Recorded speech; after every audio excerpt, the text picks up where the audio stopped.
I am so excited to welcome my friend, my long-term supporter of Charity Water for many, many years, Angela Ahrendts today. She is one of the most impressive leaders and executives that I have ever met, maybe the most impressive. And she's also just one of the warmest and kindest people that I know. We've been able to spend a lot of time together over the years. Angela first became involved with us, as I said, about 6 years ago. She has been a longtime member of The Well, supporting each and every one of us as we come to work here every single day. She has sponsored water projects. She has done 2 birthday campaigns that's raised over $200,000 to get more people clean water. And what makes her really unique among so many of our supporters, she's actually come to the field twice with her husband, her kids, and now it's boyfriends and girlfriends. It's a growing family. It's a big posse. So she's been with us to Ethiopia to see some of those birthday wells, and we were just in Rwanda, a month ago? A couple months ago. So help me welcome Angela here today. We're so excited to have you.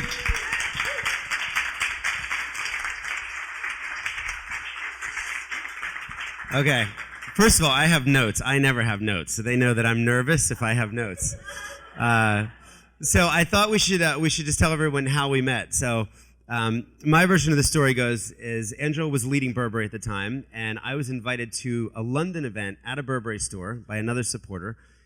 Watched her speak, was blown away, and then there was this long line of people that just wanted to tell her how great she was. So I joined the very long line, and I felt like I was 14 or 15 back, and then I finally got up there, and this supporter had said, if you get Angela to care about what you're doing, she can move mountains for you.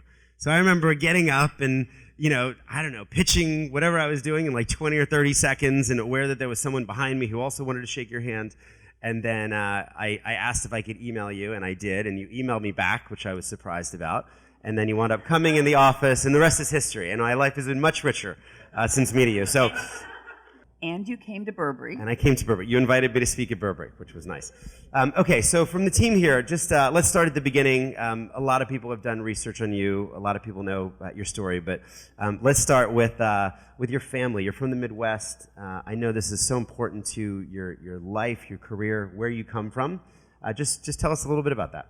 Yeah, so absolutely from a small town in Indianapolis, a big family, one of 6 kids, and you can't be in the middle, but I'm number 3. And 5 girls, 1 boy, and they're all still back there. I left for New York and then London, but I think that it's really important. I always say in building great brands, you always have to look back before you go forward. And I've always said in life, I don't ever want to forget where I came from, because what's more important, right? And I talk a lot about community and values and vision, and so I think you got to walk the talk, and you got to, I always say that lead by example. And so I'm really close. Lost my father at the end of last year, and really close to my mom. And we keep a little lake house in Indianapolis. We go back as much as we can. The kids all have bedrooms there, but they don't think they're from there. They think it's a place where you go and visit and hang out with all your cousins, because on my side of the family alone, they have 21 cousins. So wow. Yeah, you're absolutely right. And I think, things shape you. I grew up 2 miles from the largest orphanage in Indiana, and the school bus would pass it every day, and it would break my heart that those kids were there. And so I think that that's also kind of stuck with me, that, as you put up the pictures of the children, and so you don't forget what you came from, and then, you try and pay it forward. So you worked at Donna Karan first, so maybe just a little bit about that time before we talk about Burberry, and then I have tons of questions about culture and leadership and stuff for you. But yeah. just take everybody a little bit through your career. No problem. The way I sum it up, which is probably the most helpful, is I always say it's really less company that you work for, because I don't think you work for companies. I think you work for people. And you like the name of the company, if you will, but you really work for mentors and people who inspire you. So I always say that I sharpened my right brain at Donna. And traveling the world with her to fabric shows, Donna could care less about a report. I mean, it was all about the product and making it magnificent and the imaging of the brand, and it was so brilliant to spend time with her doing that. Then I left and went to a corporation called Liz Claiborne, where we acquired 4 to 5 companies a year, and it was a very business role. But I knew what founders and visionaries loved and wanted, I discovered along the way that I'm a very 50-50 person. I'm half right brain, which is creative, empathy, etc., and I'm 50% left brain, which is more analytical and structured and organized. And so I'm this weird. So I need both. I'm a curious student, so I love people, and I watch people, and you learn from people. And so I always say I sharpened my right brain at Donna and my left brain at Paul. And had I not done both of those things, I probably would have been set up to run Burberry, because it was spun off as a public company, but we were going to win or lose by the evolution of the product and the brand, et cetera. But it was a public company, so you needed to work with analysts and investors, et cetera. And had I not had my past, I think as Steve Jobs always said, right? You can't connect the dots looking forward. Only when you look back do you say, aha, now I know when that happens. Yeah. Well, you had enormous success at Burberry. You more than, I think, 3x the company over a 10-year period that you were there. Let's talk a little bit about company culture. So you've talked about Burberry having such an amazing culture. What was it like? What made it amazing? What things do you think make a culture special? What are the things that what do you value? What do you admire? Yeah, and I think, by nature, organizations and cultures they're messy. They're complex because they're comprised of a lot of great, brilliant individuals. And so I always felt that my job and my partner's job at Burberry, I had an amazing partner in Christopher Bailey, who was 10 years younger and who was an incredible visionary to the future. And so, and an incredible CFO on my left, and Stacy Cartwright. So it is a senior group of people, and then it's a wider group of people. It truly takes a village, and I think what you want the culture to be is really the spirit of the company. It's the soul of the company. It's the glue that connects all of you, and from that glue, you then create an incredible amount of trust. And when you build that trust, then all of you are freer to think more creatively. And you don't feel like you're going to be embarrassed that somebody's going to laugh at your idea, because you've built this foundation of trust now. And so you're empowered to use your instincts and to think creatively. And then don't underestimate how self-fulfilling that is. That creates a tremendous energy. And then everybody you bring in, they believe in the higher mission and the higher purpose. And so to me, the spirit, the soul, of a company, of a culture, to me there's nothing more important. Compare that to when you left to Apple, because it was a much well. First of all, just listening to some of your past interviews, it always seems like some of these big moves for you have been a little reluctant. When Burberry first offered her the CEO role, you said no, right? When you turned it down. And then when Tim Cook was courting you for a while, it was just, hey, I'll have a coffee, but I'm not on the market, and I'm, right? So, maybe just talk about that reluctancy. What was going on? Yeah, you know what, again, because I love people, and you build the most amazing teams in the world, and so it's like your family. How do you just leave your family? It never even enters my mind. I mean, I'm all in. It's not, I think I've been very blessed where it's not, I don't think of it as work, and I don't think of it as a job. It's my life calling, and that's how I see it, and so I'm all in. So when someone calls, it's like, no, I have absolutely no interest whatsoever. I have the best team in the world. We're doing life's greatest work. Why in the world would I ever, and so I always say I fight my fate for about 18 months, and then finally I give it up. Tim Cook pulled that card, right? Wasn't he like this, you are destined to work here? Yeah. Did he say something like that? Yeah, he did, after about a year. And when nothing else was working? Yeah. Well, I said, how do you know that? And he said, because I listened to your TED Talk. I'm like, excuse me? He goes, Eddie sent me your TED Talk, and trust me, you're supposed to be here. And that freaked me out, because now you're kind of talking my language. So, yeah. So. When you went over there, so you had obviously, Burberry had its own culture. It was unique. You had fostered it along the way. How was it different going into a retail environment? What was it, 60,000 employers or so when you stepped into that? Yeah. Team members? Yeah. I thought it would be so different, because I thought there was not another company on the planet who could create the culture with the foundation that we had built at Burberry. I mean, I was absolutely convinced, and it's why I was so sad. And then I got in, and there is an Apple culture but I would also tell you that there's a retail culture. And to have 60,000 kids reach out to you and welcome you and with open arms and just, I mean, they so wanted to be led and to be a part of, they're so passionate about what they were doing. So, I mean, I was almost taken aback and at what existed there. And it was actually incredible because the foundation that we built at Burberry, it already existed in a big degree there. So therefore, you could start quicker. And it was a matter of just uniting it and putting that clear, simple vision around.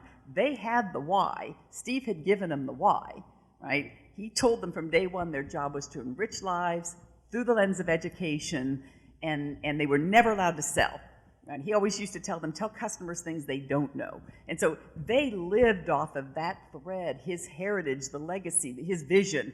And so now you've got this foundation, you've got his vision.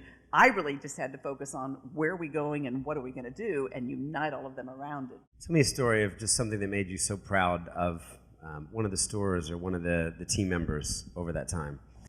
I had gone to over 100 stores, and I had met with, thousands of, I called them kids. I felt like, den mom often. They had so many ideas to share. And so it really hit me that we needed to create a platform for all of them to share their ideas. And so we took about a dozen of the smartest, MBAs in retail and kind of put them over here and so we launched this little platform called Share Your Ideas. And I thought it was such a great idea that I did a video to all of the team around the world in 36 languages and said, you have a platform now, share your idea, we want to hear, etc. That week, 2,500 ideas came in. Oh my gosh. And it was like, whoa. And we couldn't handle it, which is why we had to create a whole separate app called Loop to handle it. But wow. They are all Amazing. In. It's a culture where they are all in, and everybody's willing to help and do what's best for the greater good of the whole. And I think, again, that's, I don't care if you're the Warriors, I don't care if you're Burberry or Apple. When you have that mentality that it's not about you, I believe strongly in servant leadership. It was never about me. I've never handed out a business card. Never. Because on a plane, it changes the dialogue. I hope I didn't give you my business card. You're allowed. It's possible. No, but I'd rather have the most authentic conversation with people, right? I'd rather know the real them, and I don't want, there's no ego. And so I don't hire ego, I don't want ego, because it's too big. Things are too big, and as you guys start to scale, it's really important that everybody does what's best for the greater good of the whole. The brand Charity Water is getting huge. The perception around the world is just incredible. And you've kept it. You've built a beautiful, pure brand. That's awesome. I want to ask you a little bit about just how you think about decision-making based on intuition and instincts and gut. You've talked a lot about this. How does it inform your decisions? How do you weigh data or maybe contrary groupthink to what you believe is the right way forward? So I can't help it. My right brain leads me, and I will always use my instincts first. And I believe very strongly that as more data tracks us and every move, etc. I believe in the future, instincts will play an even more important role. Data won't tell you where to go. It'll tell you where you've been and what's happening now and all different types of behaviors. But it can't look around the corner and feel human behavior. And so we are given these incredible God-given instincts, and unfortunately, we've been told to turn them off in the education system all these years, right? Memorize this and do, someday I would like to start a course on instincts. And imagine from kindergarten on, if we taught our kids to use their instincts. I mean, the closest, Stanford teaches their, SAP sponsors the whole design thinking program, et cetera. That's only... it's forcing people to think creatively again, and you have to at every level in the organization. That's not just for designers. We would have never at Burberry or at Apple been able to do the types of projects we did unless every individual in every department thought creatively to help enable us to do them. And again, you guys are going to have to move forward. The world's moving fast and faster and faster, and the way you do everything today will be totally different in 5 years. And Scott can't possibly sit here and tell finance how to evolve or operations how to evolve, or you guys have to stay on top of it and have to keep leveraging technology and just keep evolving, because that's your growth right now is unprecedented. When the whole industry's down, when giving is down, and you guys are up so dramatically, and you're doing so many things right, people are leaning in. Yeah, my next question was about size and scale, which feels like a great follow-up. So we are in this period of rapid growth, as you mentioned, and you have experienced a lot of growth over your career. You've driven a lot of growth. I think Apple hit $1 trillion market cap when you were there. I mean, so you've seen big. I saw something that you said once. You said two things. You said, "Move faster than you can ever fathom." Someone like me hears that, like, yes. The second thing you said was, getting big isn't good unless getting big does good, right? Big isn't good unless big does good. So that there's a responsibility. I think, as we grow, baked into that is our mission. So as we grow in donations, more people get clean water. This year, we're helping 5,400 people every single day get water. Last year, that was in the 4,000s. The year before, it was in the 3,000s. So as we grow, it doesn't make the people here richer. It makes people across 29 countries now living without water richer through water. But talk to me a little bit about, are there dangers in growing too fast? Like, how do you think about, you always feel like growth is good. You've had that mindset. And go fast. But nowhere is there a law that says, and you have to do it all yourself, right? So as you get bigger, you have to keep building out, your teams. You have to delegate. You have to lead. I loved when we were in Rwanda and Scott introduced us to 2 other organizations he was partnering with because they couldn't get the work totally done on the ground on their own. Love that.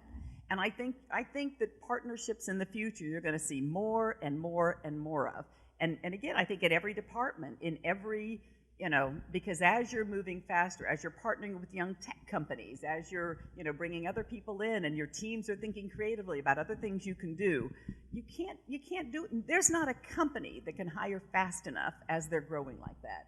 And, I think you're going to see in the future just more and more and more partnerships. And I think that, between a balance of building out a team and a balance of reaching outside for people to help in whatever areas, that's how you continue to scale growth. You don't have to do it all yourself. I just want to go back to something you said earlier about just your personal leadership. I think, so many of the things that you have said feel in some ways countercultural to what we're hearing these days about servant leadership. You said once, I never asked for a title. I never asked for a raise. I never asked for anything. I was always trying to do what was best for the company at that specific time, and everything else falls into place. That is not what I feel like I hear out there. It sounds like it has served you very well, truly being selfless, and I think you truly believe that, but maybe just say a little more on that. You're talking to a lot of people who are growing in their careers, growing in their skills, thinking about how to have that next job, how to climb into leadership positions. Maybe just how you've thought about that. Yeah, and it's really funny because I didn't overthink it. I never planned to be a CEO. I never dreamed of leading 70,000 people in a retail organization. I didn't, because I really didn't think about myself. I did dream of moving to New York.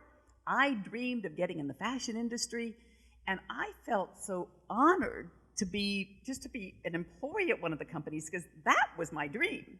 So I moved and I got the job and I thought I'd made it. So, everything else after that was icing. But you guys, I'm from a tiny, tiny town in Indiana. My graduating class was like 150 people. It's Tenancy, farm town. And so in my book, I'd already made it. And so I did. All I wanted to do was my life's best work. And, I have to sleep with myself at night. And it's funny, further down, I remember at Burberry, I used to interview a lot of people, a lot of really smart people coming out of college, et cetera. And I finally, at the end of them, I ended up saying, you just paid your university $40,000, $50,000 a year to get that degree. And all those all-nighters you pulled, right? So now I'm going to pay you that or more. Am I going to get that same dedication? Am I going to get those all-nighters? Isn't it funny how it switches? You pay somebody and you give it your all. Somebody pays you and, now I'm 9 to 5. And it's like, so I think that when companies win, everybody wins. And I think that when every individual, when you guys help build a culture and you help build a foundation of trust, and when everybody's empowered and you're using your instincts and you're so united around something bigger than yourselves, and you talk about the millions of people, you will continue to win, and as an individual and as a collective. And if it was just all about individuals, you'll never pass off to each other. You won't trust each other. You won't, and to me, you'll never grow that way. You are too big with the money you're raising now for it to be an individual sport, no different than a company. You're going to win, and you're going to change people's lives. You're going to, through clean water, and you know how many lives. It's not just clean water, it's education, it's farming, you are giving them a lifeline by giving them water. And the closer you work together as a team, and you share the same passion and the same vision, the greater the impact you'll make. And again, I argue, you keep your head down, you do your life's best work, the right people will see it, and they'll come after you to do more and to do more and to do more, and just how it is. Yeah, I love that. Let's just talk about giving a little bit. You've been extremely generous with us over time. I know you support causes back at home where you grew up. You support causes in San Francisco and London where you worked. What did you find interesting about Charity Water?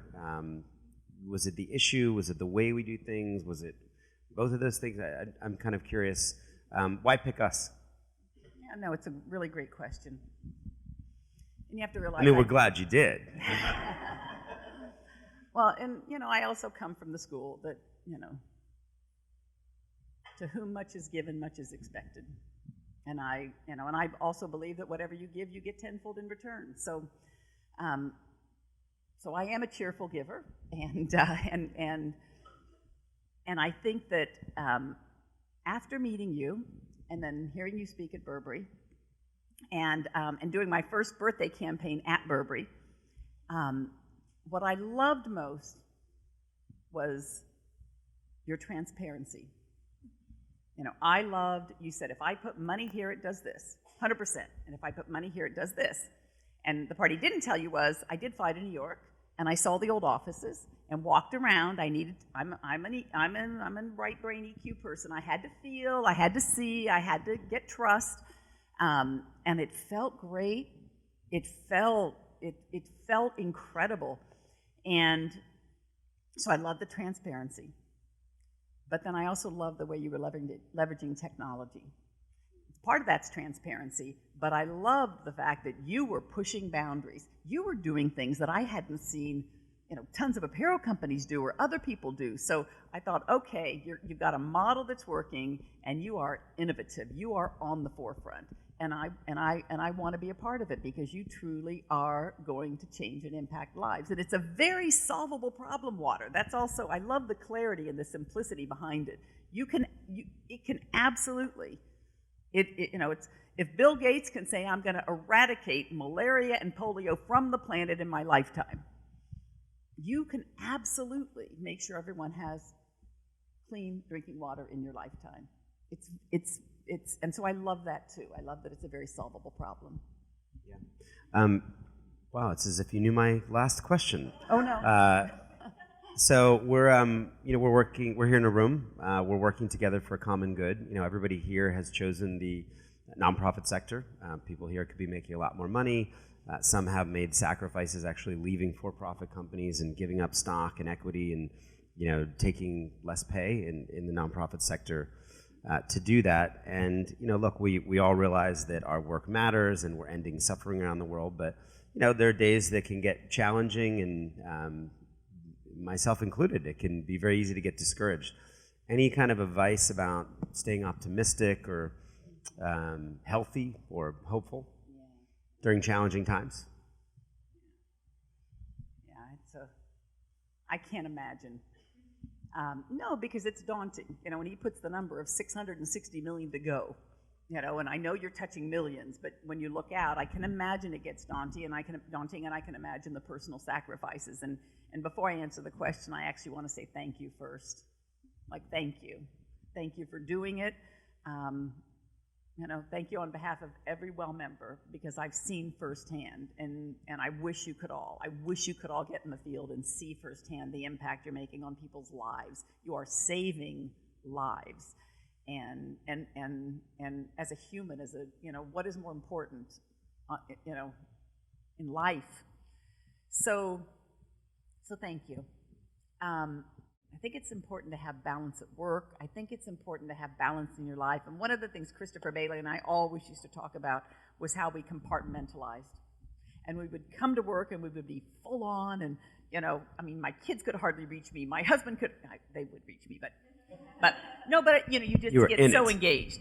But then, I think it's so important when you're home, and you have a whole totally separate personal life. And whether you're into sports or whether you're into, I think it's really important, because I think every job is hard and every job is stressful, and we all lose hope and we all get down. But I think you have different things that offset that. And so I think the most important thing in life is always having a balance. And if you do, then you totally forget about that for a moment. You get totally absorbed over here. At Burberry, the teams used to work on Saturdays and have meetings, and it was like, no. You work here Monday through Friday. You go home with your family, and look around you and see and feel your friends and the world and what's going on, because otherwise you're not objective. Otherwise you're not aware of current things that are happening.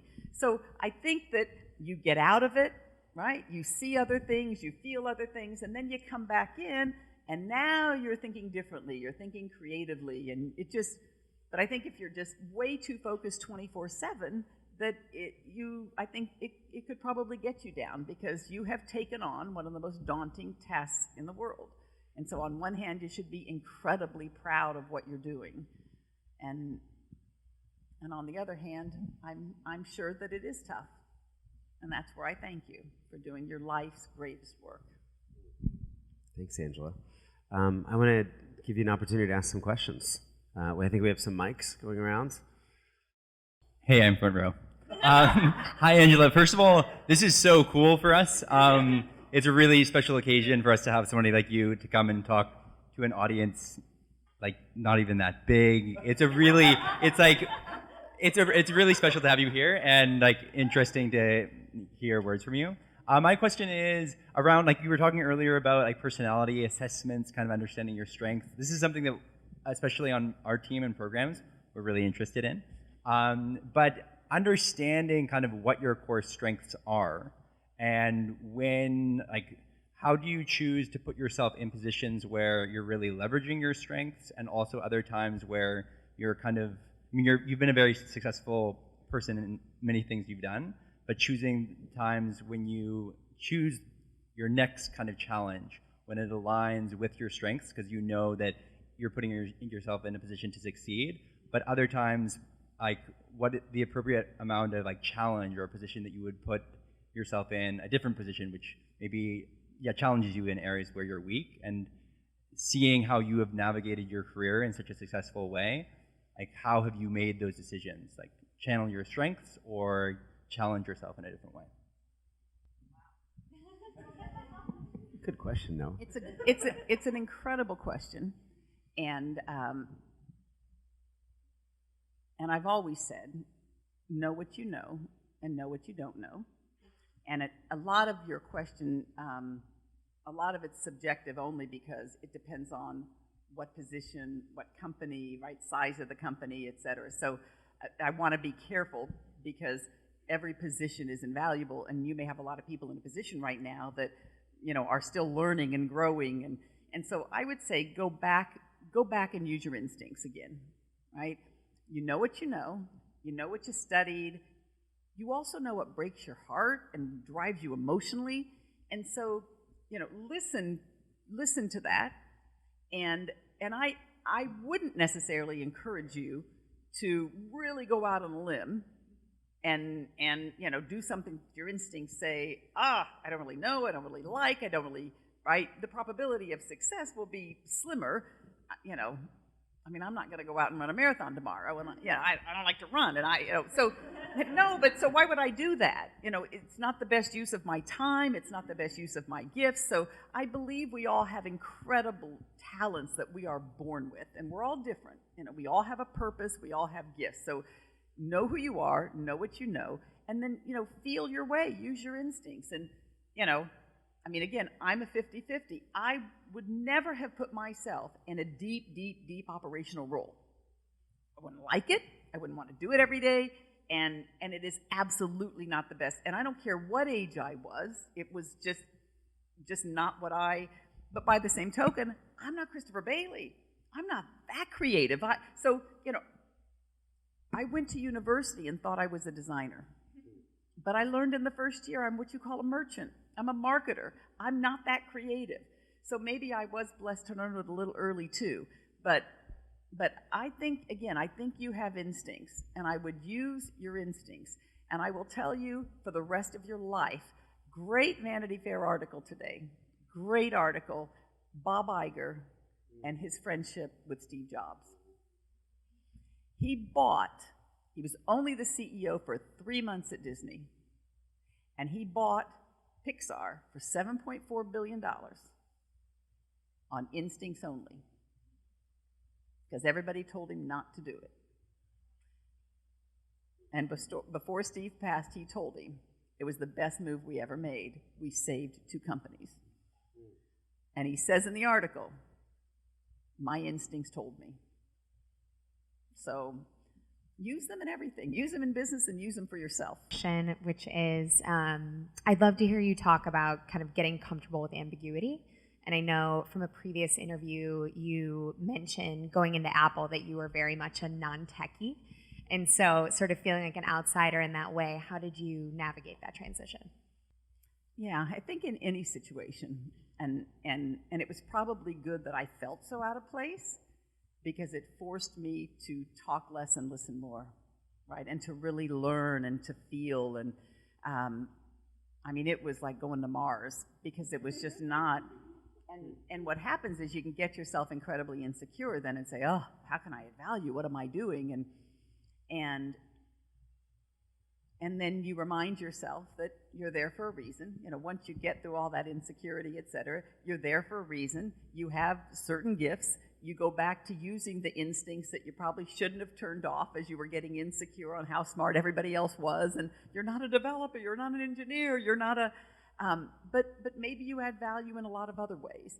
And so I think it always takes that time, and I think you just have to listen, get over your own fears, go back to your own gifts, and we all have a purpose, et cetera. And then as you start focusing there, and one of the fun things we did at Apple was, I said, I don't talk their language. They don't speak my language, and I don't talk their language. Maybe I have to evolve the way we look at things so we do talk their language. And so very early on in one of the meetings, I said, we were actually launching the watch, and I said, it's amazing. This is your smallest product, and it has hardware and software. And so I told the team, I said, so just think of the Apple Store as your largest product. There's hardware, the architecture, and maybe we need software inside of the store that we call the experience.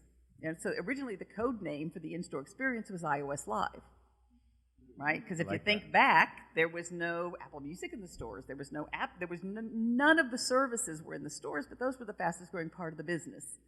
And so, right? And so when you go back and you can actually turn off all that other stuff, and again, let your instincts and let your observations as a human, I think it just naturally guides you and helps you deal with the ambiguity. One more? Angela, this has been amazing. Noah was right. He definitely spoke for all of us when he said this has been incredible. My last one for you is around instincts. I love how much you've talked about it, how passionate you clearly are about following your instincts. Even what you said about ego before, not necessarily having room for that or being mindful of it. Were there certain experiences in your life that really pushed you to double and triple down on instincts?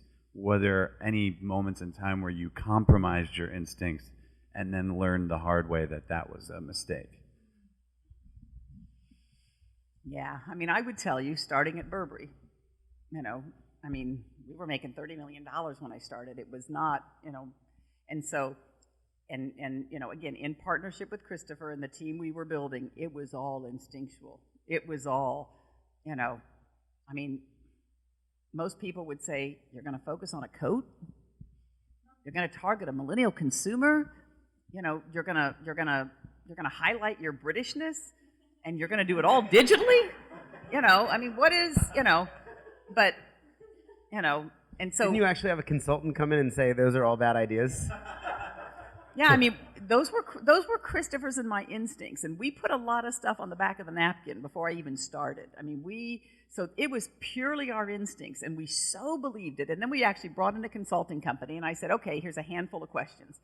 And it was fascinating, because then I always say, use your instincts and then confuse yourself with the facts, right?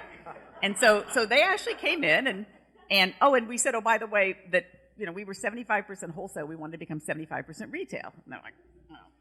And so anyway, so they worked closely with us. They gave us all the facts, et cetera, showed us 200 cities in the world where all of our peers had 1 or 2 stores and we didn't, right? So we absolutely the opportunity. Of course, then we had a board meeting and they sat in front of the board, one of my very first big meetings after the strategy session, and we told the board we would double the business in 5 years with this strategy. And then they asked the consulting firm, which I will keep nameless, and the head of the consulting firm said, there's a 5% probability they will be able to do this. Can you imagine? You were paying them? Even in a downturn in 2008, we achieved the plan a year early. But that's the power of, we used our instincts. Of course, again, it's that right brain, left brain. Of course, you gotta understand the facts and the opportunities, et cetera. But the most important thing was we united everybody, and everybody believed. Everybody trusted, was empowered to use their instincts, and they truly believed that we could do this. And there's no stopping when you get that energy of a team behind something. And it's kind of no different at Apple. Congratulations, you've now just joined the most successful, most highly productive retailer in the world. What are you going to do? It's not broken. Right? Better not break it. Exactly. But again, so you gotta feel, and I love the people and I love the culture, but I didn't quite understand the strategy behind a mall store, and I didn't know why Tim's on the analyst calls talking about services, and I go into the store and there isn't any, so you just ask questions, you just walk around, and again, you ask the entire team. And what they fed back on that community app, what they felt Apple should be doing more in their community, they felt Apple should be teaching more to seniors, to kids, things they weren't getting in school. Steve talked about liberal arts and technology. Remember the road sign? But all liberal arts was cut out of the schools. Our teams felt maybe we should lean into photography and video editing and music to help create the next generation Apple Music kids. A lot of that inspiration came from the teams in the field, and you take all of that, that's data, so you're using your instincts, they're feeding it back, and then together you put together what's going to be the new in-store experience, and when you launch it, they all were a part of creating it. So of course everybody leans in and wants to make sure it's successful. So, it's that old adage, success breeds success, but the power of uniting everybody around a very clear, simple vision that's bigger than any individual, that makes a difference and makes an impact. You can do anything. You can make sure that the 660 million have clean drinking water in your lifetime. I mean, how many people have a legacy like that? You're a part of something so big, and somebody like me is honored to help in any way I can, and is honored to use my network to connect as many people as we can. You know, you can't do it alone, but you are the foundation of one of the most important missions in the world. They can talk about inequality all they want. Until they have water, nothing. They don't even have a chance. So again, thank you very, very much for everything you do every day, because you are seriously impacting the world and impacting millions of lives. Thank you. Thank you for your friendship, your support, for spending time with us today. You're amazing. Everybody help me thank Angela.